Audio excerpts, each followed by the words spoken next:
Praise the lord. ఈరోజు వాక్య భాగం తిమోతికి రాసిన మొదటి పత్రిక 2వ అధ్యాయం 4వ వచనం. ఆయన మనుషులందరూ రక్షణ పొంది సత్యమును గూర్చిన అనుభవ జ్ఞానం గలవారై ఉండవలనని హెచ్చరించుచున్నాడు. ఈరోజు ఈ వాక్య భాగం ద్వారా దేవుడు మనతో మాట్లాడుతూ ఉన్నారు. ఈ తిమోతికి రాసిన మొదటి పత్రిక 2వ అధ్యాయం 3-4 వచనాలు they are portraying the heart of God. దేవుని యొక్క హృదయాన్ని, ద ఇంటెన్షన్స్, దేవుని హృదయంలో ఉన్న ఆ ఉద్దేశాల్ని తెలియచేస్తా ఉంది. ఇది మంచిదియు మన రక్షకుడగు దేవుని దృష్టికి అనుకూలంనే ఉంది. ఏంటిది మంచిది?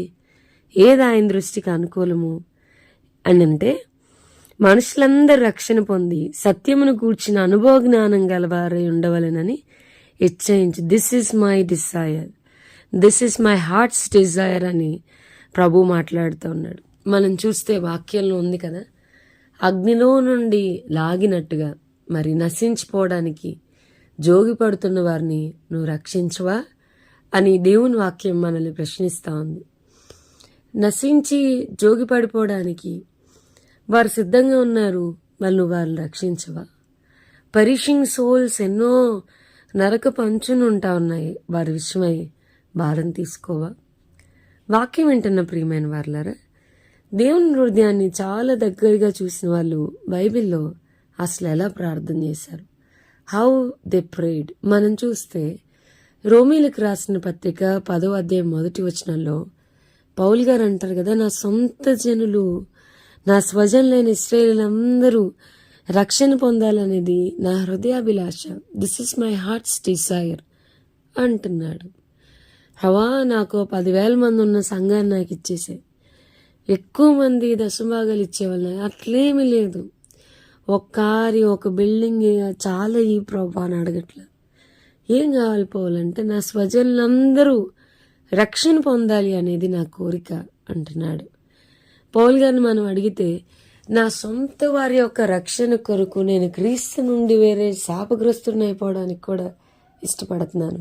వాళ్ళు రక్షణ పొందాలి, వాళ్ళు క్రీస్తుని గురించిన జ్ఞానం తెలుసుకుని ఉండాలి అని చెప్తా వస్తాడు.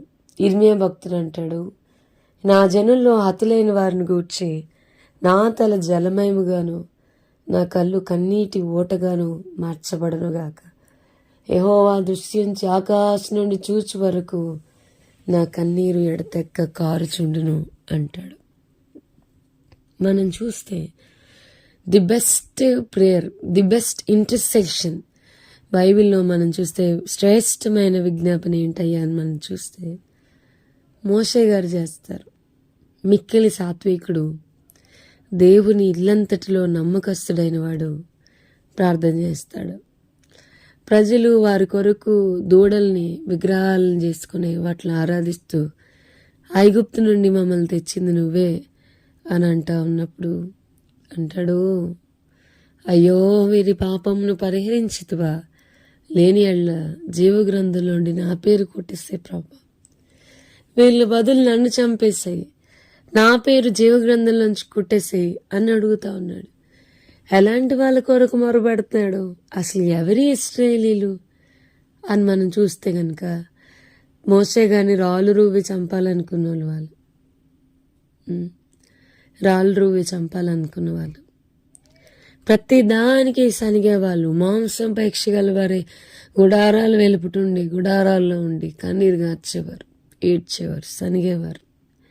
నేల కోసం సనిగుడు మాకు ఐగుప్తులో ఉన్న ఆ కూరాకులు, ఆ ఉల్లిగడ్డలు, అవన్నీ కీరదోసలు అవన్నీ మాకు గుర్తొస్తా ఉన్నాయని చెప్పేవాళ్ళు. చాలా దారుణంగా ఒక విగ్రహాలను చేసుకుని ప్రభువుని ఆరాధిస్తున్న వాళ్ళు, వారికంటూ ఒక అధికారం చేసుకుని తిరిగి వెళ్ళిపోవడానికి, ఐగుప్తుకు తిరిగి వెళ్ళిపోవడానికి ఇష్టపడిన వారు, అరణ్య మార్గంలో దేవుని శోధిస్తూ వచ్చిన వారు, వారు కోరుకుంటున్నాడు, ప్రభా నన్ను చంపేసి లేదా జీవగ్రంథం నుండి నా పేరు తుడిచిపెట్టేసి అని అంటున్నాడు. పౌలు గారిని కూడా మనం కంపారిటివ్ స్టడీ చేస్తే పౌలు గారిని లుస్త్రలో రాళ్ళు రువ్వు కొట్టి చంపేస్తారు. చచ్చిపోయాడు అనుకొని ఈడ్చి పక్కన పెట్టి రాళ్ళతో భయంకరంగా కొట్టేస్తారు. చచ్చిపోయాడు అనుకుని ఎంతగా కొట్టేస్తారు ఈడ్చి పక్కన పెడితే. వెంటనే దెర్బేకి వెళ్ళిపోయి సువార్త చెప్పేస్తున్నాడు. తన జర్నీ అక్కడితో ఆగట్లే. దేవుని హృదయాన్ని ఎరిగిన వారు, మరి ఆ చేస్తున్న మనుషులు, వారు విజ్ఞాపన చేయబోతున్న వారు ఎంత చెడ్డవారైనా, ఎంత పాపులైనా దేవుని ఎదుటికి వచ్చి మొరపెడతా ఉన్నారు. అయ్యా కనికరించు, అయ్యా క్షమించమని అడుగుతున్నారు. అబ్రహాం గారు కూడా సొదొమ గొమొర్రా కొరకు దేవుని బ్రతిమాలు విధానం ఎంత గొప్పది.